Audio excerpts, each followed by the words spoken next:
Senior citizen friends welfare association Kanhangad മേഖലാ സമ്മേളനം Adott AKG മന്ദിരത്തിൽ വെച്ച് നടത്തി. Kanhangad block panchayat president K. Sujatha സമ്മേളനം ഉദ്ഘാടനം ചെയ്തു.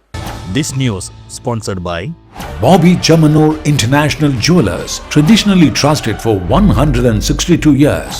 വയോജനങ്ങൾക്ക് റെയിൽവേ നൽകി വരുന്ന യാത്രാനുകൂല്യം പുനഃസ്ഥാപിക്കണമെന്നും സാമൂഹ്യക്ഷേമ പെൻഷൻ 5000 രൂപയായി വർദ്ധിപ്പിക്കണമെന്നും senior citizen friends welfare association Kanhangad മേഖലാ സമ്മേളനം പ്രധാന പ്രമേയമായി സർക്കാരിനോട് ആവശ്യപ്പെട്ടു. വെള്ളിക്കോത്ത് അടോട്ടെ AKG മന്ദിരത്തിൽ വെച്ച് നടത്തിയ സമ്മേളനം Kanhangad block panchayat president K. Sujatha ഉദ്ഘാടനം ചെയ്തു.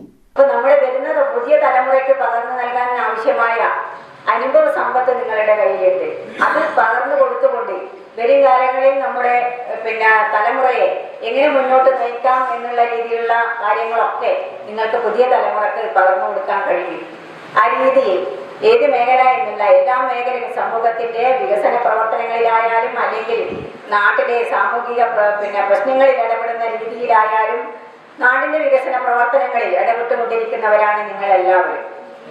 നമ്മുടെ പൊതു സാമൂഹിക മണ്ഡലം എന്ന് പറയുന്ന ഇന്നത്തെ രീതിയിൽ അറിയാലോ, പഴയകാലത്ത് നിന്ന് വ്യത്യസ്തമായിക്കൊണ്ട് അണുകുടുംബങ്ങളിലേക്ക് ഒതുങ്ങുന്നത് കൊണ്ട് തന്നെ പുതിയ കാലഘട്ടത്തിൽ നമ്മുടെ സീനിയർ സിറ്റിസൺമാർക്ക് വീടുകളിൽ വലിയ ഒരു റോളില്ലാത്ത ഒരവസ്ഥയിലേക്കാണ് ഇന്ന് പോകുന്നത്. ചടങ്ങിൽ അസോസിയേഷൻ മേഖലാ പ്രസിഡന്റ് P. നാരായണൻ അധ്യക്ഷത വഹിച്ചു. സംഘടനയുടെ കാസർഗോഡ് ജില്ലാ സെക്രട്ടറി N. കുഞ്ഞികൃഷ്ണൻ സംഘടനാ റിപ്പോർട്ട് അവതരിപ്പിച്ചു.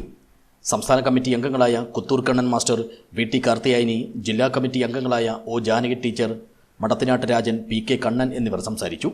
വനിതാ sub committee convener N. Radha അനുശോചന പ്രമേയവും, മേഖലാ സെക്രട്ടറി PK പ്രകാശനും പ്രവർത്തന റിപ്പോർട്ടും, ട്രഷറർ M. രാമൻ വരവ് ചെലവ് കണക്കും അവതരിപ്പിച്ചു. മേഖലാ കമ്മിറ്റി അംഗം K. രാധാകൃഷ്ണൻ നന്ദി പറഞ്ഞു. മേഖലാ കമ്മിറ്റിയുടെ ഭാരവാഹികളായി പ്രസിഡന്റായി P. നാരായണനെയും സെക്രട്ടറിയായി PK പ്രകാശനെയും ട്രഷററായി M. രാമനെയും വീണ്ടും തിരഞ്ഞെടുത്തു. News bureau, Kanhangad.